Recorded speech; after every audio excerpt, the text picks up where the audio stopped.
కథ పేరు చీమ చిలుక పాయసం. అనగనగా ఓ చీమ ఓ చిలక ఉండేవారు. వారిద్దరికీ ఎంతో సావాసం. ఒకనాడు వాళ్ళిద్దరికీ పాయసం వండుకు తినాలని బుద్ధి పుట్టింది. చీమ పోయి బియ్యము, నూకలు, పంచదార తెచ్చింది. చిలుక పోయి కట్టెలు, చట్టి, నిప్పు తెచ్చింది. చీమ నిప్పు అంటించింది, చిలక పొయ్యి ఊదింది. పాయసం తయారైంది. అయితే చీమకి మహా తొందర. అది గబగబా చట్టి ఎక్కి పాయసం తినబోయి అందులోనే పడి చచ్చిపోయింది. చిలక కూడా కొంచెం ఆత్రం పడి పాయసంలో ముక్కు ముంచింది. ఇంకేం, దాని ముక్కు చుర్రును కాలింది, ఎర్రగా మారింది. అది కుర్రో ముర్రోమని ముక్కు విదిలించుకుంటూ రావి చెట్టు మీదకి పోయి కూర్చుంది.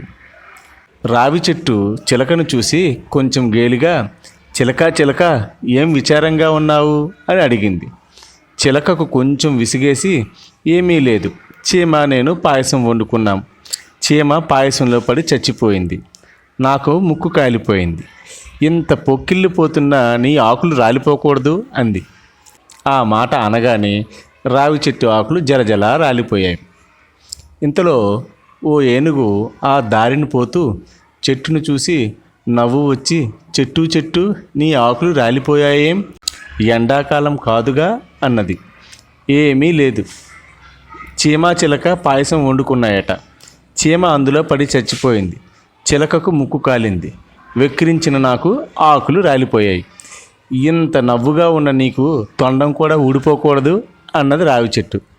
ఏనుగు తొండం ఊడిపోయింది. పాపం అది ఏడుస్తూ చెరువు దగ్గరికి పోయి కూర్చుంది. చెరువుకు తొండం లేని ఏనుగును చూసి నవ్వు ఆగలేదు. ఏం ఏనుగా, ఈవేళ నీళ్లు తాగటం లేదేం, తొండం ఎక్కడ పెట్టి వచ్చావు అంది. ఎక్కడా పెట్టలేదు, చీమ చిలక పాయసం వండుకున్నాయంట. చీమ పాయసంలో పడి చచ్చిపోయింది. చిలకకు ముక్కు కాలింది. చిలకను వెక్కిరించిన రావి చెట్టుకు ఆకులు రాలాయి. అది చూసి నవ్విన నాకు తొండం ఊడింది. నన్ను చూసి వెటకారం చేస్తున్న నీ నీళ్లు కూడా ఎందుకు ఎండిపోకూడదు అన్నది ఏనుగు. అనగానే చెరువులో నీళ్లు ఎండిపోయాయి. ఇంతలో తోడుకోడలు ఇద్దరు చెరువుకు నీళ్లు కోసం వచ్చారు. నీళ్ళ లేకపోవడం చూసి వాళ్లకు నవ్వు వచ్చింది. ఏం చెరువు ఎండిపోయావేం అని అడిగారు. ఏమీ లేదు, చీమ చిలక పాయసం వండుకున్నాయంట. చీమ పాయసంలో పడి చచ్చింది. చిలకకు ముక్కు కాలింది. చిలకను వెక్కిరించిన రావి చెట్టుకు ఆకులు రాలాయి. అది చూసి నవ్విన ఏనుగుకు తొండం ఊడింది. ఏనుగును చూసి వెటకారం చేసిన నాకు నీళ్ళు ఎండిపోయాయి. నన్ను చూసి పగలబడుతున్న మీ బిందెలు అలాగే అంటుకుపోతే ఎంత బాగున్ను అనగానే వాళ్ళ బిందెలు అంటుకుపోయాయి. ఇంతలో ఇంకొక మనిషి కావిడితో నీళ్లకు వచ్చి చెరువులో నీళ్లు లేకపోవటం, బిందెలు అంటుకుపోవడం చూసి పాపం అతను మంచిగానే, ఏమమ్మా బిందెలు అట్లా అంటుకున్నా ఎందుకు అని తెలుసుకోవటానికి అడిగాడు.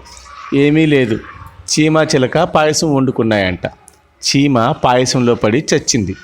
చిలకకు ముక్కు కాలింది. చిలకను వెక్కిరించిన రావి చెట్టుకు ఆకులు రాలాయి. రావి చెట్టును చూసి నవ్విన ఏనుగుకు తొండం ఊడింది. ఏనుగును చూసి వెటకారం చేసిన చెరువుకు నీళ్ళు ఎండిపోయాయి. చెరువును చూసి పగలబడ్డ మాకు బిందెలు అంటుకుపోయాయి. ఇక మమ్మల్ని ఓదార్చడానికి వచ్చిన నీకు కావిడి బద్ద ఎందుకు అంటుకుపోకూడదు అన్నారు వాళ్ళ కడుపు మంట పట్టలేక.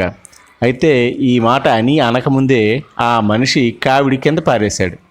కావిడి కింద పడటంతో వాళ్ళ భుజాల మీద బిందెలు ఊడిపోయాయి. చెరువుకు నీళ్ళు వచ్చాయి. ఏనుక్కు తన్నం వచ్చింది. చెట్టుకు ఆకులు వచ్చాయి. చిలక ముక్కు బాగైంది. చీమ బతికింది. అందరూ ఆనందంతో ఆ రోజు పాయసం తాగారు. కాబట్టి మనం ఎవరిని చూసి వెక్కిరించకూడదు. వీలైతే సహాయం చేయాలి, కానీ మన మాటలతో కానీ చేతలతో కానీ ఎవరిని బాధ పెట్టకూడదు.